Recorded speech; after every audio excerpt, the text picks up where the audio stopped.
Richard Warwick is here with me in the studio. Richard was infected with HIV and hepatitis B and hepatitis C as a child from contaminated blood products because you're haemophiliac, aren't you, Richard? Yes. So your blood doesn't clot on its own, so you needed blood to help you do that. Do you feel, as Laura said at the end there, unheard?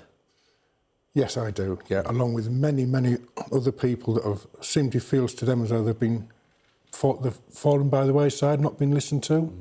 They haven't had the chance to engage with the inquiry or the compensation authority to have their input, particularly on the expert group panels. So it's been a long, drawn-out, we think, unnecessary process so far, and there seems to be lots of hurdles and stumbling blocks in the way. This is so similar to what we heard yesterday with the post office IT scandal, things, the can being kicked down the road, difficult for victims to get the compensation they feel they deserve. Do you see the similarities here? Yes. The cynic in me thinks that they're just delaying and delaying in the hope that more and more people will die. Because a lot are dying, 2 a week. Yes. Currently, on average, 2 people are dying every single week because of this infected blood. Yeah. Look, people have died waiting for the post office compensation to come through, around 350. We learned yesterday 13 people took their own lives. We saw there in Laura's report that Stuart was made to feel suicidal.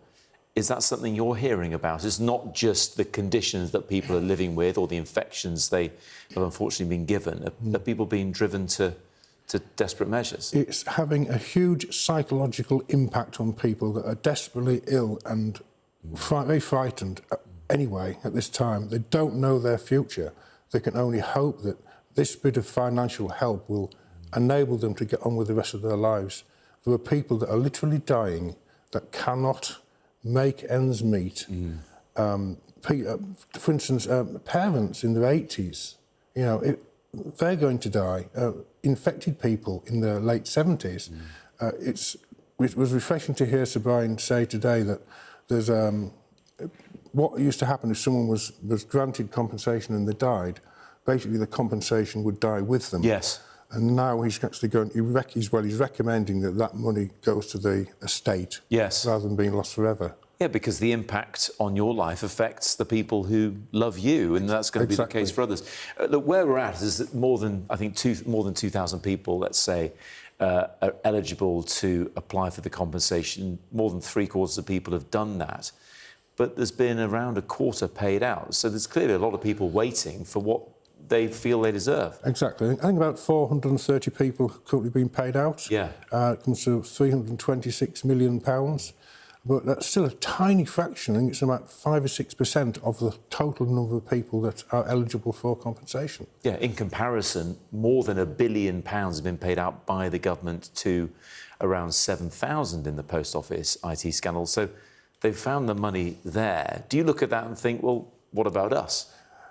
I think a lot of it's down to the time that this has been going on. This has been rumbling on for 4 or 5 decades. Yeah. And the reason it hasn't captivated the public's imagination in the way that I think the post office scandal did is because people have said all along, it's been brought up in Parliament and MPs have said, incoming MPs have said, oh, I thought that had all been sorted. Yes. It pops up on the news now and again. It's covered whenever anything new is said in the Commons or there's a new cabinet minister comes in and talks about it, and then it all goes quiet. I know the ribbon you're wearing represents HIV, hepatitis and the black part is for people who've lost their lives. Yes.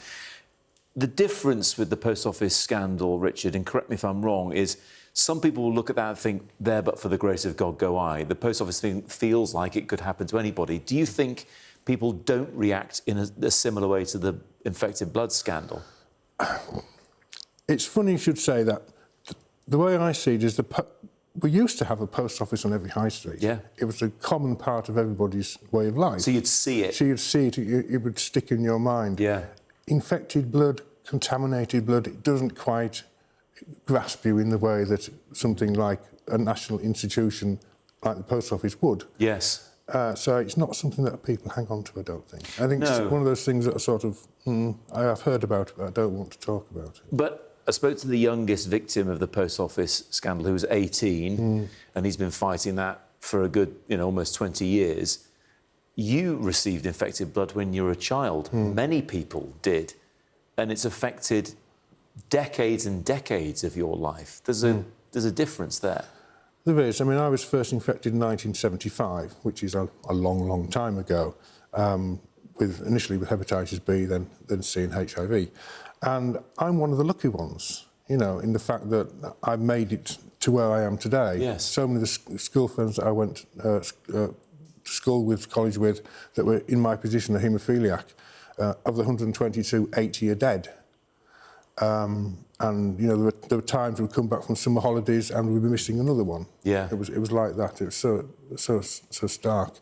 What we're trying to do at the moment is get a memorial built at the school to remember the children, because they can't speak for themselves. We can speak for them. It is remarkable, the advances in medicine to be able to tackle. I mean, we grew up in the 80s and we remember the threat of HIV and AIDS, and now obviously antiretroviral drugs can manage it and make it more of a condition than the death threat it certainly seemed to be back then.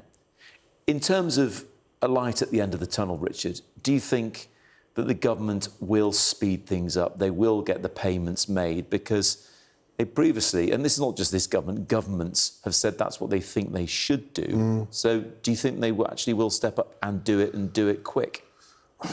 That's a difficult question to answer. I mean, I've been down so many blind tunnels, hit so many brick walls, we've been promised so much, only for those hopes to be dashed in the past. And we're not talking one or two occasions in the past. We're talking about multiple times that we've been promised this, that and another, and everything's fallen flat on its face. So while I'm always optimistic, the sceptic in me thinks we'll be back here again at a future date. That's just the way it seems things are going. Just to finish off, Richard, when the compensation comes through for you and for others, how much of a difference would that make to people? It will sort the lives out of many people who have problems with their mortgages, pay off debts and the like, but no amount of money, and I've said this before, on many occasions, you can have a nice stash of money in your bank account, it will never bring back that health that you used to have. It will never bring back your liver or the virus. You'll never get rid of the viruses. It's still there. It's nice to be able to afford things at the drop of a hat, but you'll still be in exactly the same position as you were before you received the money. Look, really grateful you could come and talk to us on the UK Tonight. And as this progresses, hopefully in your favour and others, please come back and talk to us about it. Of course, yeah. Thanks, Richard.